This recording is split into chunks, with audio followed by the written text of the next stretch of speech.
प्यारे दोस्तों, उम्मीद करता हूं कि आप सब खैरियत से होंगे। फाइनली आपके लिए इस्लामियात इख्तियारी के मैं गेस्ट पेपर लेकर आ चुका हूं। अगर आप इन तमाम क्वेश्चनों को तैयार कर लेते हैं तो 9th की इस्लामियात इख्तियारी में आपके 60 नंबर ईजीली आ जाएंगे।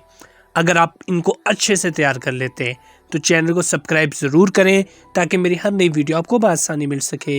शुक्रिया।